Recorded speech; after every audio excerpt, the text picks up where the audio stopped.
falando sobre bases genéticas dos transtornos mentais e de comportamento. Esta aula é uma continuação da aula que eu havia iniciado anteriormente sobre genética do comportamento, dedicada à turma do primeiro período de psicologia da Universidade de Rio Verde. Então, naquela oportunidade, daquela aula, eu tinha feito uma introdução à chamada psicologia evolucionista e citei como exemplo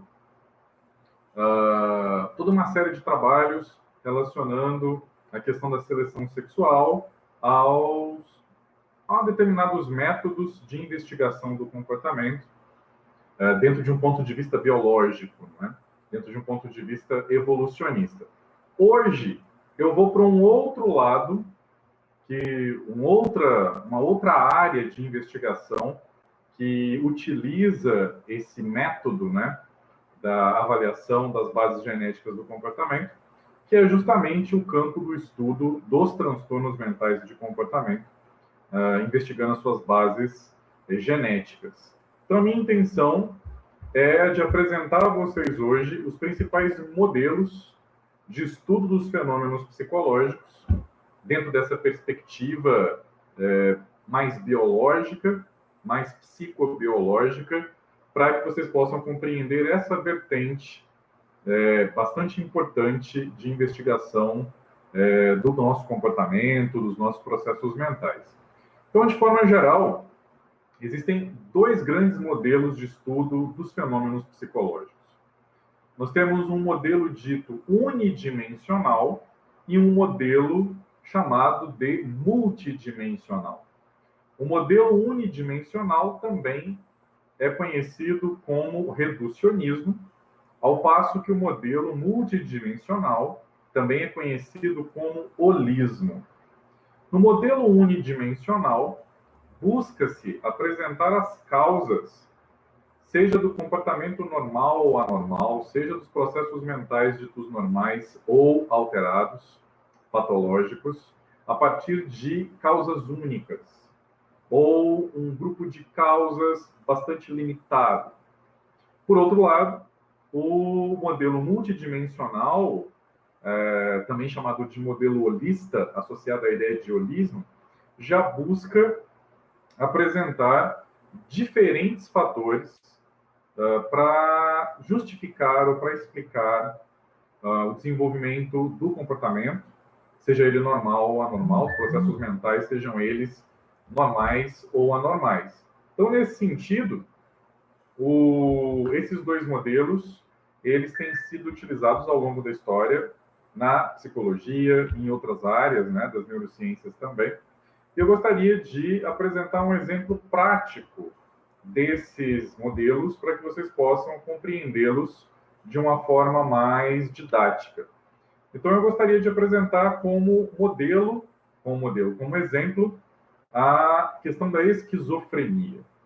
Então, vocês, posteriormente, na disciplina de psicopatologia, vão estudar um tipo de transtorno mental e de comportamento que vem desafiando a ciência há muitos anos. A esquizofrenia é um transtorno mental e de comportamento crônico, diretamente associado a toda uma série de alterações do ponto de vista cognitivo, do ponto de vista emocional e, sobretudo, do ponto de vista da sensopercepção. Então, classicamente, nós vamos apresentar a esquizofrenia em termos de dois grandes grupos de sintomas. Os chamados sintomas positivos e os chamados sintomas negativos. Os sintomas positivos são aqueles relacionados à alteração, seja na sensopercepção, seja de juízo ou de pensamento. No caso específico das alterações na sensopercepção, nós vamos ter a ocorrência das chamadas alucinações, que são alterações na sensopercepção, no decorrer das quais o portador da esquizofrenia relata a percepção na ausência de estimulação. Então, vocês, meus caros alunos do primeiro período, se lembram da minha aula sobre percepção. E eu dizia a vocês que percepção nada mais é do que o processo de interpretação das sensações. Então, a percepção seria a atribuição de significado às nossas sensações, sendo que as sensações seriam as respostas à estimulação dos órgãos sensoriais. Desse modo, as sensações teriam uma característica eminentemente fisiológica, ao passo que a percepção teria um componente psicológico bastante importante. Então, o portador da esquizofrenia, eventualmente, vai relatar alterações na percepção, ou seja, ele vai perceber sons, vozes, por exemplo, é um tipo bastante comum de alteração perceptual, né, entre portadores da esquizofrenia.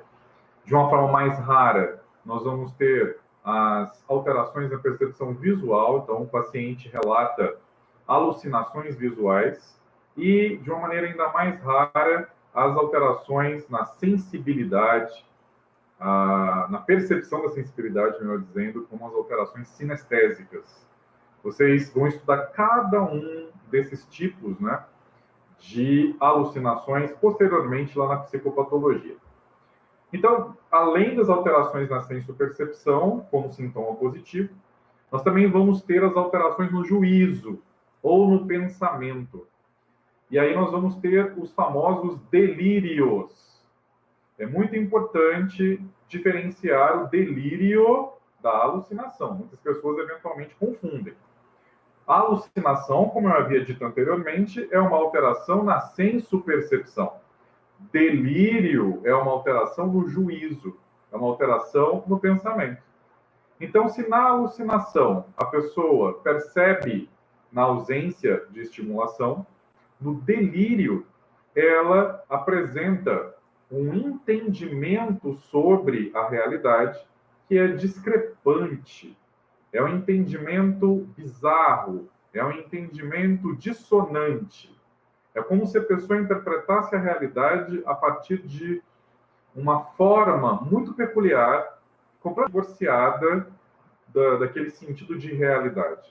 Então é muito interessante a gente observar que, eventualmente, os delírios têm lógica, e aí nós vamos nos recordar, né, naquela frase clássica lá do Hamlet, de William Shakespeare, em que um dos personagens, Polônio, quase sogro, né, do Hamlet, era pai de Ofélia, né, a infeliz namorada de Hamlet, o príncipe louco, lá na peça clássica de Shakespeare, e num determinado momento o príncipe Hamlet passa por uma das alas lá do castelo, em que ele residia na Dinamarca, já tomado pela loucura, digamos assim, e Polônio, conversando com um dos amigos de Hamlet, os dois escondidos num recesso, né, atrás de uma coluna, etc.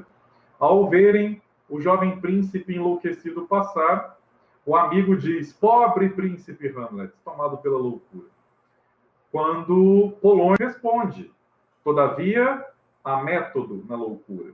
Isso significa que no delírio pode haver lógica. No delírio pode haver até uma espécie de coerência em relação à crença delirante do portador da esquizofrenia. Então, me lembro de um caso, até já relatei esse caso em outras turmas, o pessoal do primeiro período ainda não escutou essa história, né? Mas eu me lembro de estar, alguns anos atrás, entrevistando um paciente portador da esquizofrenia, e ele relatou, durante a entrevista, que estava profundamente consternado com o comportamento desagradável que a esposa dele estava demonstrando. E aí, conversando com o paciente, eu perguntei a ele que comportamento desagradável era esse. E aí o paciente respondeu: minha esposa, nesse momento ela está me traindo, ela não presta. Ela se uniu aos amantes dela para me internar aqui nesse sanatório, aqui nesse hospício. Aí eu perguntei para o paciente, né, como que ele sabia que a esposa dele, naquele momento específico em que nós conversávamos, como é que ele sabia que ela o estava traindo. Aí ele me disse que ela é magnética. Eu fiquei com aquilo, magnética? Como assim magnética, né? Eu só fui compreender, prosseguir na entrevista com o paciente, deixei um pouco de lado essa informação, mas nas entrevistas posteriores, subitamente ele era tomado por uma raiva muito grande e dizia: minha esposa está me traindo, ela é magnética, ela é muito magnética. Foi que eu comecei a perceber o direcionamento do olhar do paciente. Eu comecei a seguir o olhar dele. E aí eu comecei a perceber que durante a continuidade das sessões com ele, ele direcionava o olhar para a porta. E num dos momentos eu fui olhar na direção da porta, a mesma direção que o paciente estava direcionando o olhar, e eu vi a chave se mexendo. A chave presa, evidentemente, num chaveiro, né? Uma das chaves já colocada na fechadura, e a chave que estava conectada a ela por meio de uma argola estava balançando. Ela estava balançando porque a janela da sala estava aberta, estava ventando. Então, portanto, aquela chave estava balançando em função da ação do vento. Mas observem, o paciente não havia dito que a esposa dele é magnética? Veja, na interpretação delirante dele, se a esposa dele é magnética, ela, obviamente, movimenta objetos metálicos. E na concepção delirante do paciente, se ela é magnética e se ela está realizando algum tipo de atividade, digamos, extraconjugal, né? E, portanto, ela estaria em movimento naturalmente ao realizar essa atividade, por ser magnética, ela estaria movendo objetos metálicos. Observem que essa é a concepção de delírio, não é? Uma interpretação equivocada da realidade, uma interpretação dissonante da realidade. Seria um exemplo de alucinação, uma outra situação, né? Um outro paciente que eu entrevistava, que todas as vezes que eu iniciava uma conversa com ele, eu dizia para ele assim: como você está hoje? Ele virava para o lado e fazia assim.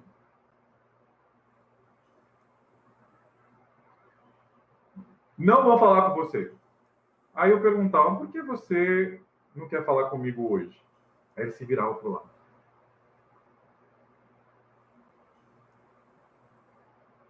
Não vou falar com você.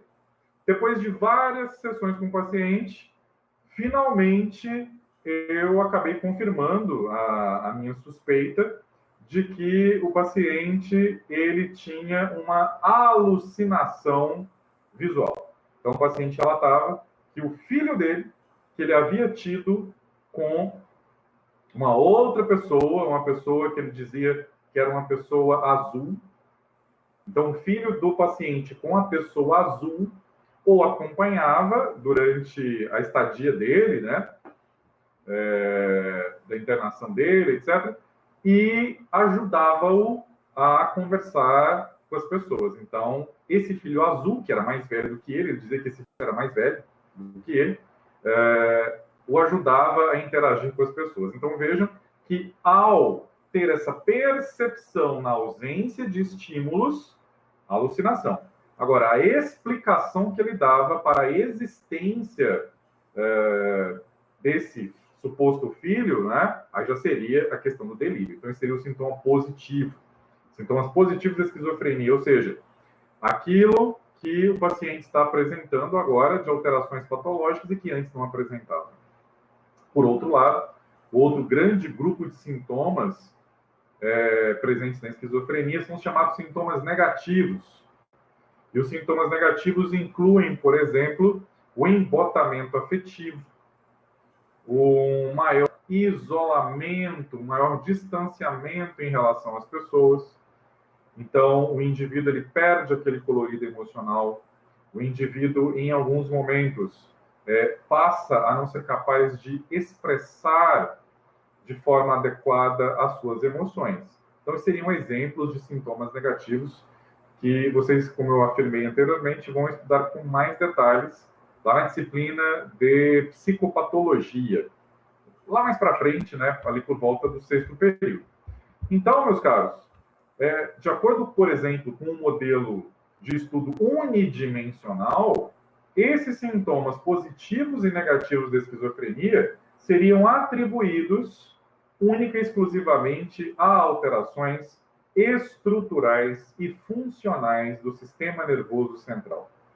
Então, nesse caso, tanto os sintomas positivos quanto os negativos estariam diretamente associados apenas e exclusivamente a modificações, digamos, fisiopatológicas.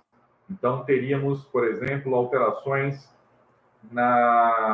no funcionamento das vias dopaminérgicas. Posteriormente, vocês vão estudar sobre a chamada teoria dopaminérgica da esquizofrenia, segundo a qual os sintomas positivos e negativos da esquizofrenia seriam causados por alterações, por um desequilíbrio, especificamente envolvendo o neurotransmissor dopamina, que evidentemente predomina nas vias dopaminérgicas, né? Principalmente as vias mesocorticais e mesolímbicas. Todavia, vocês vão estudar isso também com mais detalhes em outras disciplinas. Alguma coisa na neurofisiologia e muito mais lá na psicopatologia. Então, veja que nesse modelo unidimensional, o que causa a esquizofrenia? Ora, apenas um fator. E esse fator seria de ordem neurobiológica. Então, alguns autores, por exemplo, vão citar determinadas anormalidades estruturais na esquizofrenia, né? Como, por exemplo, uma desorganização, na orientação, por exemplo, das células piramidais do hipocampo. Isso daí foi uma descoberta publicada em 1984 por Kovelman e Scheibel. Eles descreveram essas alterações, né, na orientação das células piramidais do hipocampo. Mas nós poderíamos citar dezenas de outras anormalidades estruturais na esquizofrenia, né, um aumento nos ventrículos, uma alteração de volume em algumas regiões, e por aí vai, né? Um dos estudos que eu considero bastante interessantes nesse campo são aqueles estudos sobre a alteração no funcionamento da área de Broca, né? Vocês estão tendo aula de neuroanatomia, vocês do primeiro período, então vocês já devem ter estudado sobre a área de Broca. É uma área de planejamento da fala, né? Está diretamente relacionada a essa parte de planejamento motor da fala, digamos assim. Se a pessoa apresentar algum tipo de alteração nessa região, que se situa no lobo frontal, né? Se a pessoa apresentar alguma alteração resultante, por exemplo, de um acidente vascular cerebral, seja ele isquêmico, seja ele hemorrágico, a pessoa, por exemplo, apresentar algum tipo de tumor, um glioma naquela região, alguma coisa nesse sentido, mas principalmente em função de acidentes vasculares cerebrais, né? A pessoa que tem lesão na área de Broca, ela desenvolve a chamada afasia motora, ou seja, ela se torna incapaz de se expressar adequadamente, porque a área de planejamento motora está lesionada, então ela tem dificuldade de se expressar, utilizando a linguagem, né, principalmente a linguagem falada. E o que os estudos têm mostrado em relação à associação entre alteração na área de Broca e esquizofrenia, né? Mais especificamente, as alucinações auditivas? Vários estudos têm mostrado que no decorrer de uma alucinação auditiva, particularmente na qual o paciente relata ouvir vozes, a área de Broca estaria bastante ativada, né? Então, estudos que utilizaram técnicas como, por exemplo, ressonância magnética funcional, mostraram que durante uma alucinação auditiva, a área de Broca estaria particularmente ativada. Então, isso traz toda uma série de implicações importantes para a compreensão da esquizofrenia, como, por exemplo, a ideia de que, e essa ideia é bastante revolucionária, não é? A ideia de que se a área de Broca, que é uma área de planejamento da fala, está fortemente ativada durante a alucinação auditiva do paciente portador da esquizofrenia, e se ao mesmo tempo nós sabemos que durante o pensamento a área de Broca também está bastante ativada, Então, nós poderíamos até dizer, né, de uma maneira mais simplista, que o pensamento, a partir do momento em que nós nos tornamos linguísticos, né, adquirimos a linguagem da nossa cultura, isso significaria que o pensamento seria uma espécie de fala. Olha só que interessante, né? Lá nos anos 20, já se havia essa concepção de que o pensamento seria um tipo de fala subvocal, né?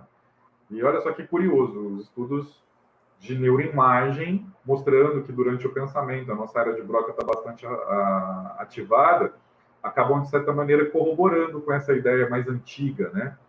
Todavia, voltando ao nosso raciocínio, significaria, então, que durante uma alucinação auditiva, o paciente está ouvindo vozes, na verdade, o paciente está ouvindo a si próprio. Por alguma razão ainda não totalmente elucidada, o paciente não seria capaz de discernir que aquele fluxo de pensamento que está acontecendo naquele momento, que aquela fala interna, vamos dizer assim, que ocorre durante o pensamento, o paciente não consegue discernir que aquela fala é dele próprio. E aí vem a questão do delírio, não é? Que o paciente vai atribuir uma causa, um significado dissonante, eventualmente bizarro para aquilo que ele está ouvindo. Mas vejam que no modelo unidimensional, nós vamos atribuir uma causa única. Então, eu apresentei para vocês um modelo unidimensional biológico, um reducionismo biológico.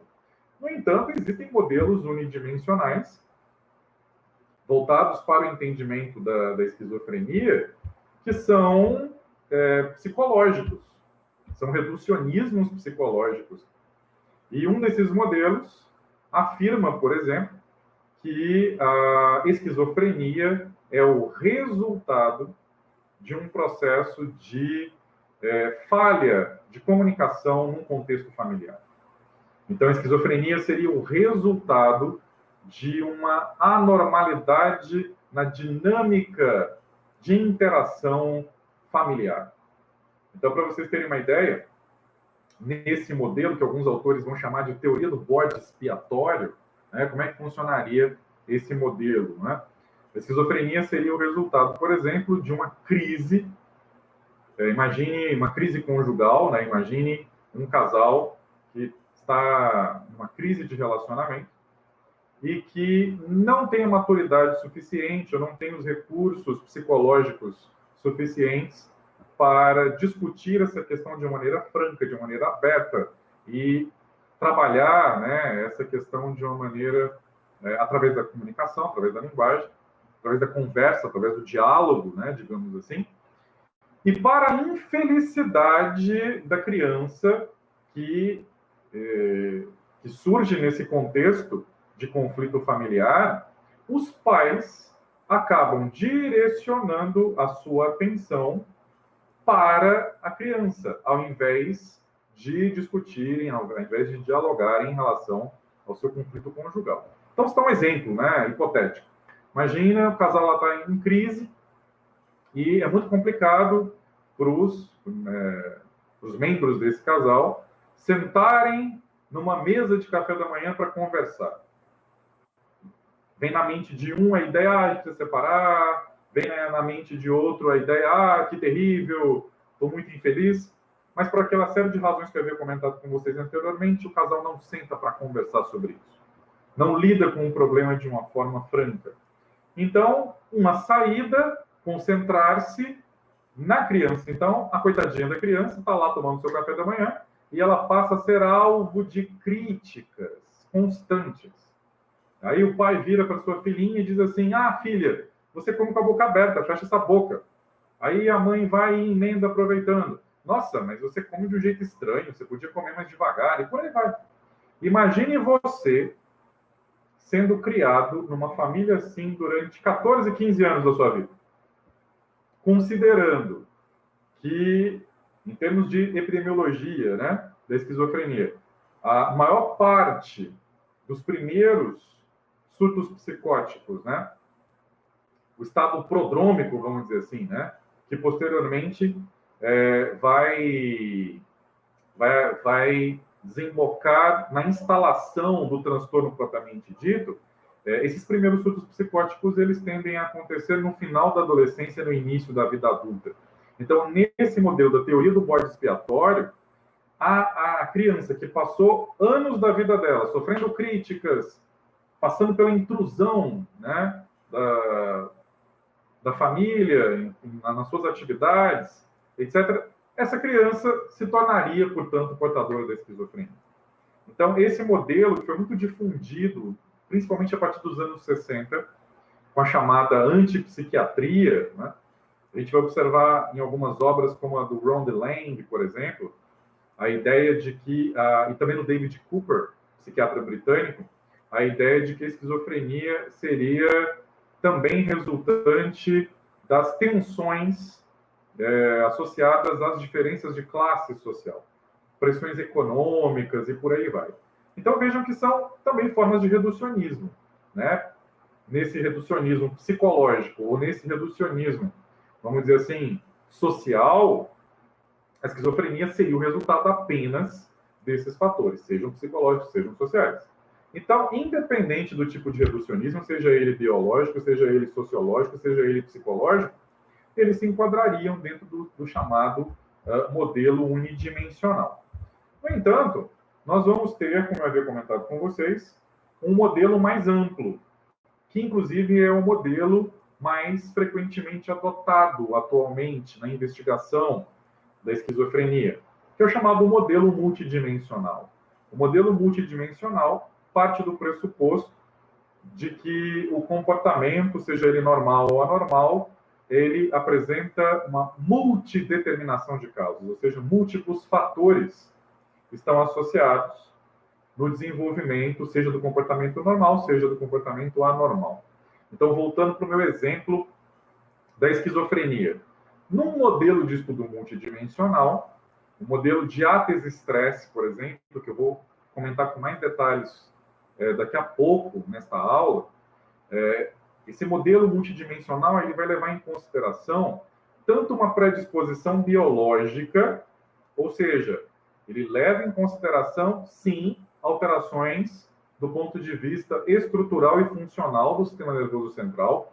Então, vamos imaginar, por exemplo, a pessoa nasce com uma predisposição a uma alteração nas vias dopaminérgicas, por exemplo. Sejam elas mesocorticais ou mesolímbicas, principalmente. E vamos imaginar que essa pessoa que nasceu com essa predisposição a uma alteração fisiopatológica nas vias dopaminérgicas seja submetida a uma carga de estresse intensa e contínua, como, por exemplo, aquela situação que eu comentei para vocês, uma criança que cresce numa família disfuncional, né? Sendo alvo de críticas, sendo alvo de hostilidade, sendo alvo de intrusão por parte dos seus cuidadores. Veja que esse aspecto de ordem psicossocial funciona como gatilho para as alterações neurobiológicas. Observem que é um modelo, então, multidimensional. Vários fatores concorrem para o desenvolvimento daquele determinado quadro. E essa forma de compreender, né, os transtornos mentais de comportamento é a forma mais utilizada atualmente.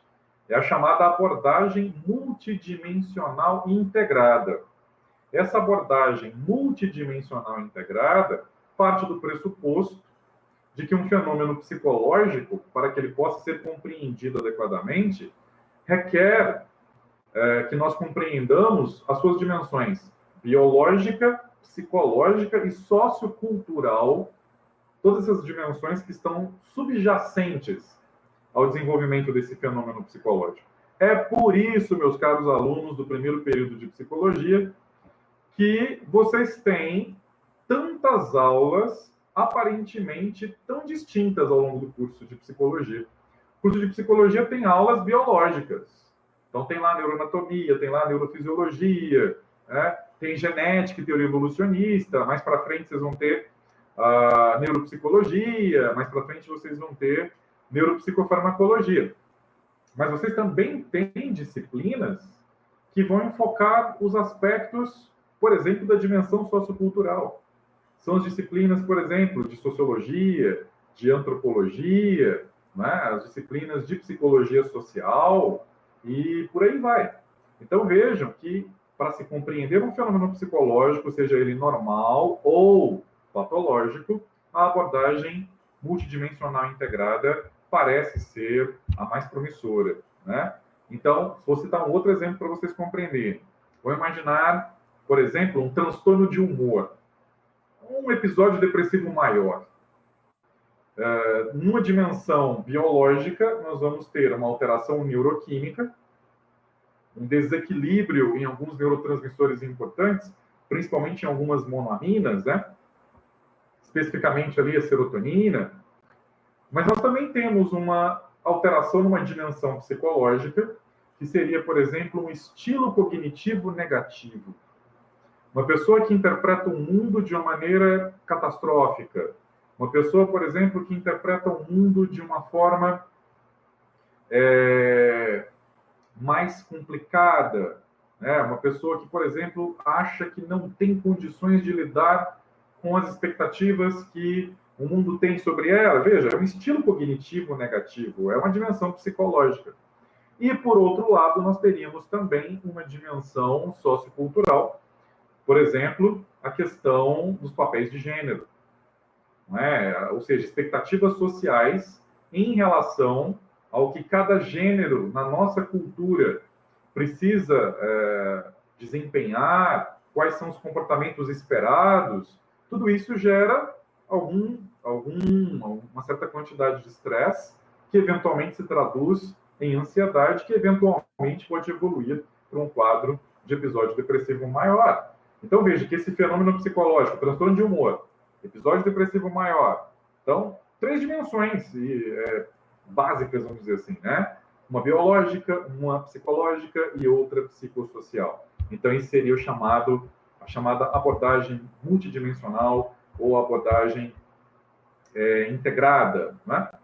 Então, voltando àquela nossa ideia sobre a genética do comportamento, né, para vocês entenderem essa base genética dos transtornos mentais de comportamento, tem um estudo muito interessante apresentado pelo professor Eric Kandel e seus colaboradores em 2014 sobre as taxas de concordância entre gêmeos monozigóticos e dizigóticos em relação a vários transtornos mentais e de comportamento. Como é que seria isso? Gêmeos monozigóticos, como vocês já devem ter estudado lá na genética e teoria evolucionista, são aqueles gêmeos verdadeiros.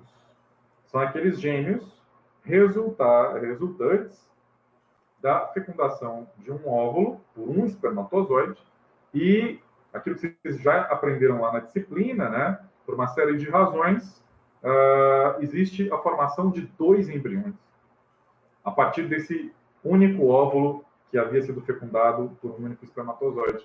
Então, nesse sentido, nós vamos ter o desenvolvimento de 2 seres humanos que compartilham uma carga genética muito grande. O grau de compartilhamento, né, de carga genética é bastante grande. Então, estudos com gêmeos monozigóticos, eles têm sido bastante empregados na genética do comportamento, porque parte do pressuposto de que se o comportamento de um gêmeo monozigótico é semelhante ao do outro, isso significa que nós teríamos uma influência genética na manifestação desse comportamento. Se, por outro lado, gêmeos monozigóticos apresentam diferenças de manifestação de comportamento, significaria, então, que esse tipo de comportamento já não teria uma base genética tão importante, que esse comportamento seria, por exemplo, estaria, por exemplo, associado mais ao desenvolvimento, mais à interação com o mundo, seria, portanto, mais o resultado das experiências de vida, seria aprendido, digamos assim, né? Então, o que acontece? Compara-se muito se gêmeos monozigóticos compartilham, ou seja, são portadores do mesmo tipo de transtorno, em relação aos gêmeos dizigóticos. Gêmeos dizigóticos são os chamados gêmeos fraternos, são na verdade, irmãos que nasceram no mesmo dia, vamos dizer assim, né? Compartilharam do mesmo ambiente, né? Ali no útero, mas não são o resultado da divisão de um mesmo óvulo fecundado por um mesmo espermatozoide. Né? Cada um é o resultado de um óvulo fecundado por um espermatozoide. Portanto, eles compartilham a mesma carga genética que irmãos que não são gêmeos verdadeiros compartilhariam, não é? Então, compara-se a taxa de concordância de portadores, né, entre gêmeos monozigóticos e de portadores de transtornos entre gêmeos dizigóticos, para se observar se existe uma carga genética maior ou menor de um determinado transtorno. Então, o que os estudos mostram, né? Que no caso da esquizofrenia, por exemplo, né, nos estudos citados pelo professor Kandel e os colaboradores dele em 2014, que no caso da esquizofrenia, a taxa de concordância entre gêmeos monozigóticos, ela beira os 50%. O que significaria isso? Se um gêmeo monozigótico é portador da esquizofrenia, existiria uma probabilidade de praticamente 50% de que o seu irmão gêmeo monozigótico também venha a desenvolver esse transtorno, que mostra que a esquizofrenia tem um componente genético forte, mas veja que não é determinante apenas. É quase 50%. Significaria que o restante, os outros 50%, seriam atribuídos a outros fatores. Fatores de desenvolvimento, fatores de experiência de vida, aqueles fatores psicossociais, e por aí vai, né? Sendo que entre os gêmeos dizigóticos, essa taxa de concordância, segundo o professor Kandel, seria de menos de 20%. Então, se um gêmeo dizigótico é portador de esquizofrenia, a probabilidade de o seu irmão também vir a desenvolver esse quadro clínico é de quase 20% apenas, mostrando, por exemplo, a importância do componente genético no caso da esquizofrenia. Observem, por exemplo, que no caso do espectro do autismo, o professor Kandel e os colaboradores dele, em 2014, mostraram que no caso de gêmeos monozigóticos, a taxa de concordância chega a quase 100%. Ela beira ali os 90%, ou seja, se um gêmeo apresenta o espectro do autismo, a probabilidade de outro gêmeo vir a desenvolver é elevadíssima, é extremamente grande, o que mostra que o espectro do autismo tem um componente genético extremamente forte. Mas veja, não é 100%. É isso que eu quero que vocês entendam. Que apesar de haver uma predisposição genética, a genética não é um destino quando nós falamos de comportamento. Existe uma maior predisposição. Todavia, a predisposição só será atualizada se somente se determinadas condições ocorrerem, né? Então, essa é a ideia que eu gostaria que vocês ficassem dessa discussão que eu estou trazendo para vocês, né? Então, uma outra área bastante interessante na genética do comportamento são os estudos da influência do ambiente na chamada expressão gênica. Então, eu vou citar, por exemplo, o trabalho do Hall, de 2011, em que ele estabelece a distinção entre transcrição e tradução. Eu sei que para nós, psicólogos, o conhecimento da genética não é tão sólido, mas vocês já devem ter visto alguma coisa, se não viram, vocês ainda vão ver alguma coisa lá na disciplina de Genética e Teoria Evolucionista. O que seria transcrição? A transcrição é a montagem da cadeia de RNA, né? Do ácido ribonucleico. Já a tradução seria a formação das proteínas, não é? A partir da informação que é conduzida aí pelo RNA. Então, meus caros, vejam que o Hall, ele apresenta alguns exemplos nos quais há uma forte influência uma forte influência ambiental na expressão gênica. Como é que ele estabelece essa relação entre influência ambiental e expressão gênica, né? Ou seja, alterando transcrição e tradução. Da seguinte maneira, segundo o Hall, estímulos ambientais vão influenciar na expressão gênica na medida em que exercem influência na transcrição de certas proteínas específicas, que por sua vez levariam a uma alteração na estrutura de algumas estruturas do sistema nervoso. E essas alterações estruturais, elas acabariam redundando em modificações funcionais, que, por sua vez, teriam influência sobre o comportamento. Então, o Hall apresenta como exemplo disso a fenilcetonúria. Então, no caso, por exemplo, da pessoa que é portadora, não é, dessa condição, né, desse transtorno, tem uma base genética, o que acontece? A pessoa ela tem uma certa dificuldade na codificação da fenilalanina hidroxilase.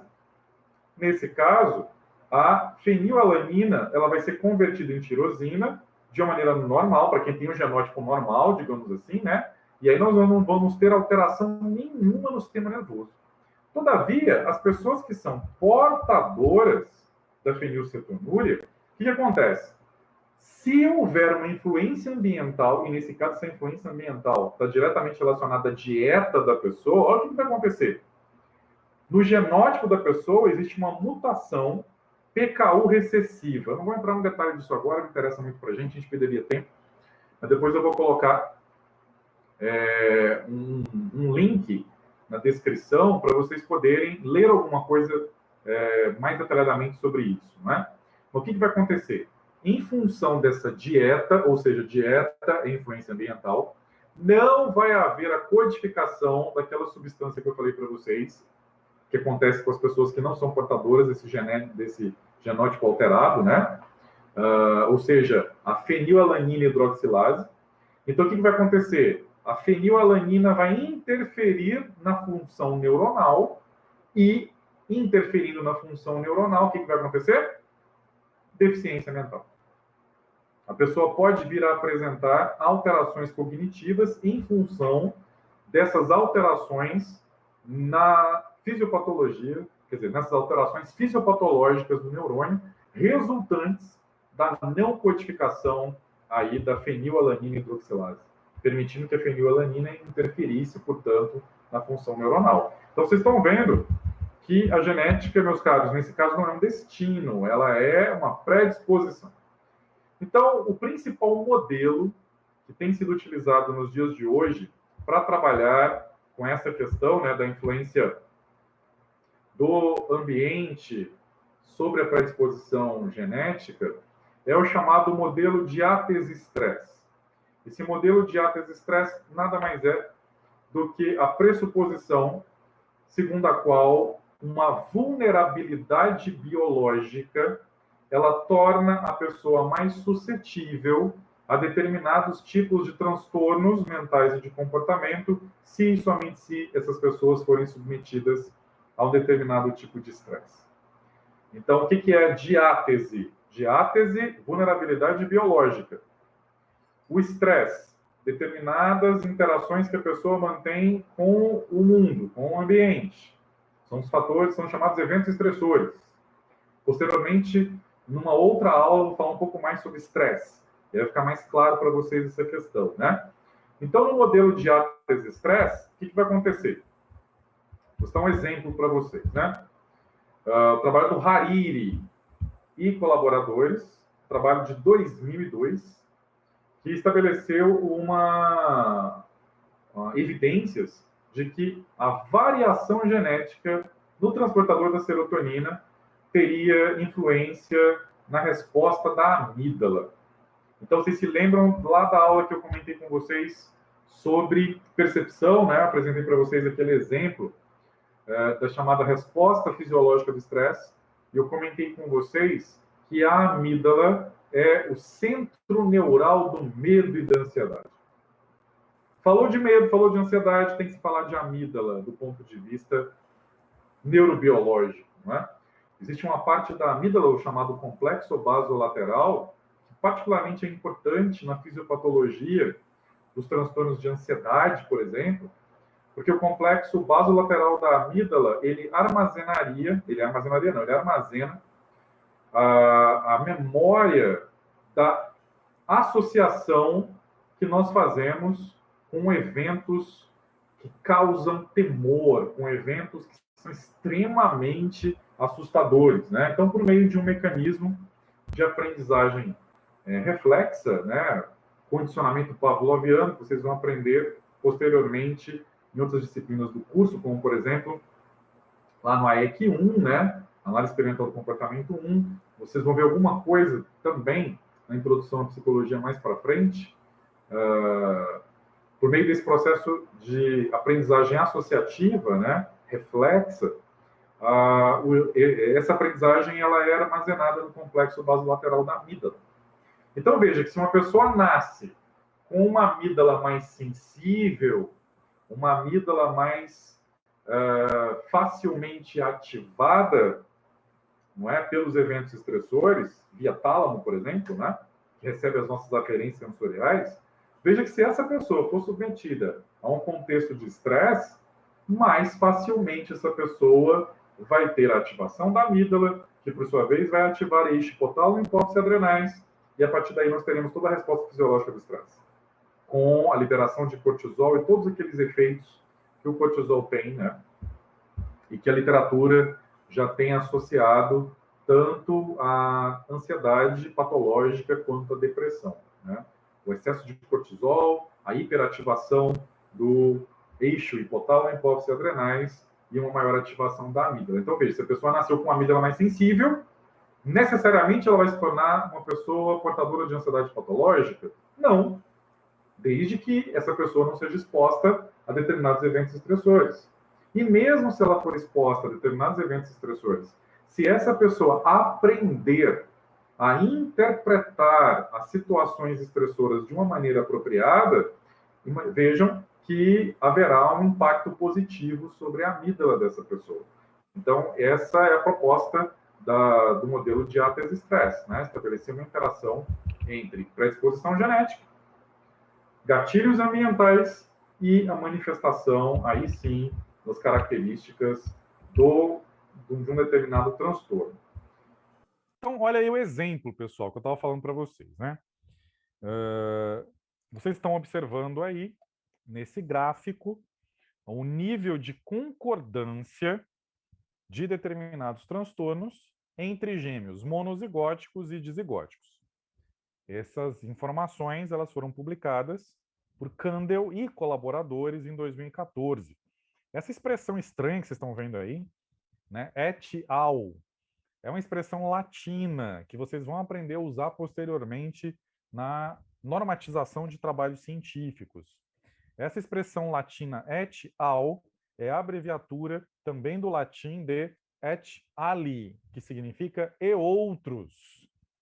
Tá? Então, é uma forma de dizer que esse trabalho foi publicado pelo Kandel e outros autores.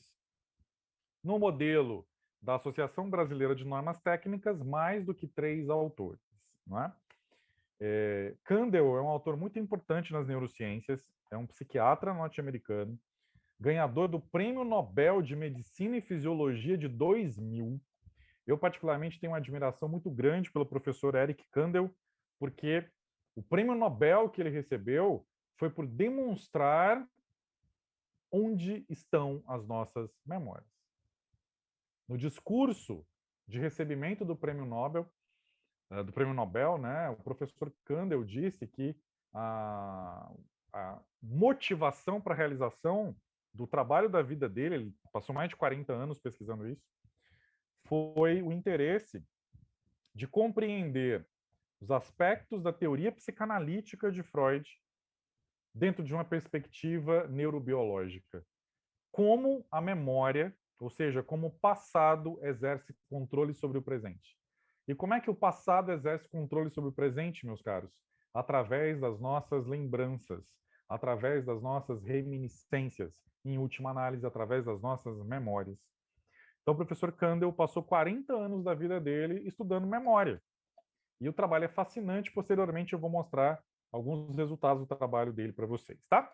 Mas esse gráfico eu extraí do livro dele, Princípios de Neurociências, escrito por ele e por outros colaboradores em 2014. Vamos entender a informação apresentada aí no gráfico. Gente, o que são gêmeos monozigóticos? Gêmeos monozigóticos são os chamados gêmeos verdadeiros. Gêmeos dizigóticos são os chamados gêmeos fraternos, ou seja, eles não são gêmeos de verdade. Eles são dois irmãos que nasceram no mesmo dia, mas eles não são gêmeos de verdade. Tanto é assim, meus caros, que não existem gêmeos de verdade de sexos opostos. Só existem gêmeos monozigóticos do mesmo sexo. Por que isso acontece, né? Vamos entender isso melhor. Os gêmeos monozigóticos, também chamados de gêmeos idênticos ou verdadeiros, eles são o resultado Esses da são os fecundação. univitelinos? Sim, também chamados de univitelinos. Eles são o resultado da fecundação de apenas um óvulo. Então, um único óvulo é fecundado, e por uma série de razões que a ciência ainda não consegue explicar muito bem, depois que acontece a fecundação, né? Depois que o espermatozoide consegue romper todas aquelas proteções, aquelas barreiras, etc, etc, e consegue fecundar o óvulo, começa a haver a divisão celular e, por alguma razão, formam-se mais do que um embrião, não é? Forma-se 2 ou mais embriões. Nesse caso, a chamada divisão do zigoto, né, vai ocorrer de maneira muito precoce. Ainda naquele estágio que vocês lembram lá do segundo grau de vocês, né, do ensino médio de vocês, o chamado estágio de mórula, que é basicamente ali no terceiro dia após a fecundação. Eu não vou entrar nesses detalhes técnicos demais que não interessa para nós. O que interessa para nós é o seguinte: gêmeos monozigóticos são praticamente idênticos do ponto de vista genético. Por que eu digo que eles são praticamente idênticos e não iguais? Porque mesmo os gêmeos monozigóticos não são 100% iguais geneticamente. A natureza sempre encontra uma forma de produzir a variabilidade genética. Então, mesmo gêmeos monozigóticos têm diferenças genéticas. Mas, entre nós, seres humanos, gêmeos monozigóticos são os seres humanos que mais se parecem do ponto de vista genético. Observem que eu não estou falando do ponto de vista de aparência, porque a aparência depende da interação com o ambiente. Eu estou falando do ponto de vista genético. E o estudo de gêmeos é muito utilizado na psicologia, basicamente porque nos ajuda a responder algumas questões importantes sobre em que medida, em que grau um determinado comportamento, seja ele normal ou patológico, tem uma forte influência biológica. Porque o que acontece, gente? Se eu tenho lá um par de gêmeos monozigóticos, um dos gêmeos apresenta um tipo de comportamento e o outro gêmeo também apresenta, existe uma forte possibilidade de que esse comportamento tenha uma base biológica forte. Como é que eu tiro a prova? Quando eu analiso os gêmeos dizigóticos. Que gêmeos dizigóticos, como eu disse para vocês, não são gêmeos de verdade. Os gêmeos dizigóticos são o resultado, como o próprio nome indica, né? Não da divisão de um mesmo zigoto. Gêmeos dizigóticos são formados a partir da fecundação de óvulos distintos. Nesse caso, a mulher liberou 2 ou mais óvulos. Portanto, esses óvulos foram fecundados por espermatozoides diferentes. Então, na verdade, a mulher está dando à luz, posteriormente, a irmãos com características absolutamente variadas, mas que nasceram praticamente ao mesmo tempo. Diferente dos gêmeos monozigóticos, que compartilham 99% do código genético, praticamente. Então, o que acontece? Como é que é o estudo para vocês entenderem a comparação aí no gráfico? Se eu observo que um gêmeo monozigótico é portador da esquizofrenia e o outro gêmeo, o irmão dele, também é portador da esquizofrenia, eu vou comparar se a mesma coisa acontece com os gêmeos dizigóticos que apresentam características genéticas variadas, distintas. Se aquela determinada concordância, né, ou seja, se um irmão tem, o outro também tem, nos monozigóticos for maior do que nos dizigóticos, Isso significa que aquele transtorno ou aquele comportamento normal tem uma base biológica forte. Se, por outro lado, aquele comportamento, aquele transtorno, ele ocorre com mais frequência, né, entre gêmeos dizigóticos do que gêmeos monozigóticos, isso significa que aquele transtorno, isso significa que aquele comportamento não tem forte influência biológica, a influência maior é ambiental, social, de desenvolvimento, cultural e por aí vai, tá?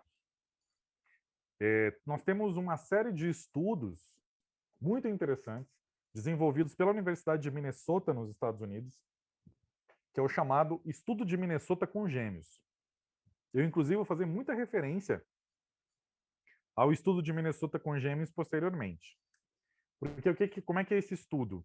Eles estão acompanhando há mais de 30 anos milhares de pares de gêmeos, monozigóticos e dizigóticos. E, particularmente no caso dos monozigóticos, eles estão acompanhando gêmeos monozigóticos, criados na mesma família. Gêmeos monozigóticos separados, um criado numa família, outro criado na outra. E aí tem as diferentes variações, pessoal. Gêmeos monozigóticos, um criado na costa leste americana, outro na costa oeste. Gêmeos monozigóticos, um criado por uma família heterossexual, outro criado por uma família homossexual. Por um casal homossexual, outro casal heterossexual. Gêmeos monozigóticos, um criado por uma família americana e o irmão é criado por uma família mexicana. Tudo quanto é tipo de variação que vocês puderem imaginar, tem lá de gêmeos monozigóticos. E gêmeos dizigóticos também. O que eles já descobriram? Vou dar uma antecipação, né? Depois eu vou falar com mais detalhes.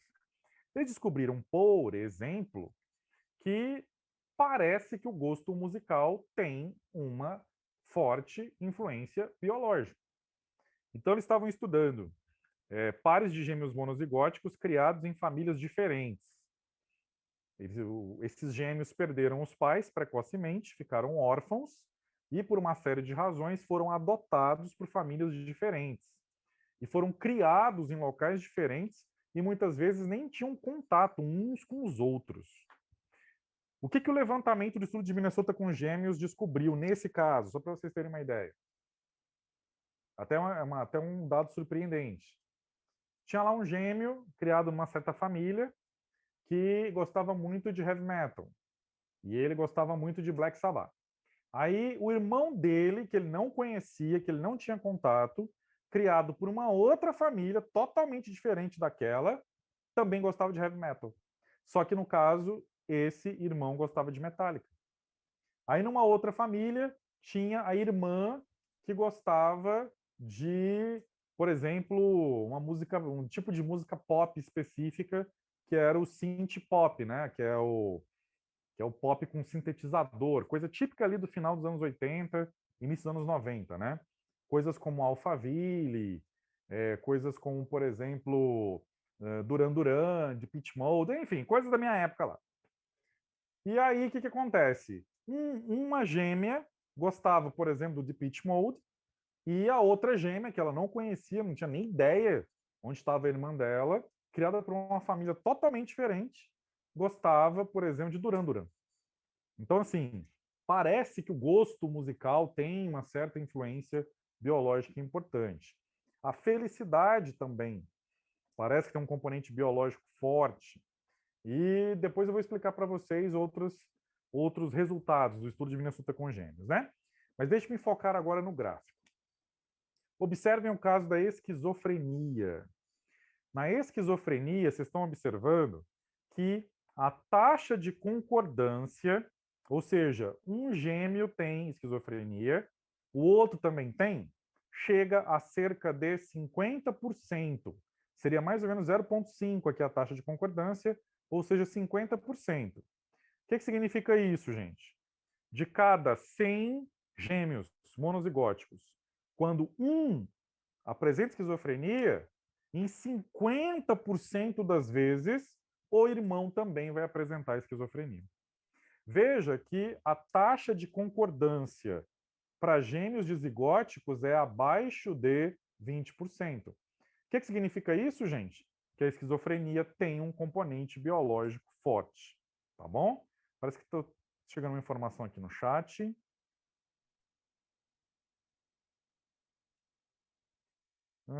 Não é algo que eu tenha uma informação científica a respeito, viu, minha cara Mirra? Não conheço nenhum estudo científico sobre isso. Eu já escutei anedotas, né? Já escutei relatos de caso, mas eu não conheço nenhum estudo sistemático, realmente científico sobre essa questão, viu, minha cara? Então, eu não posso comentar.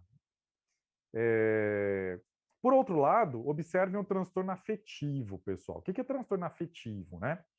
Como a depressão, por exemplo.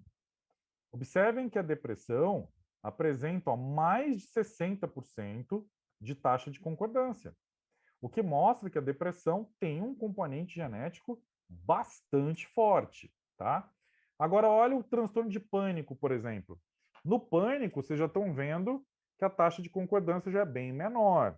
Então, a influência biológica é menor no pânico.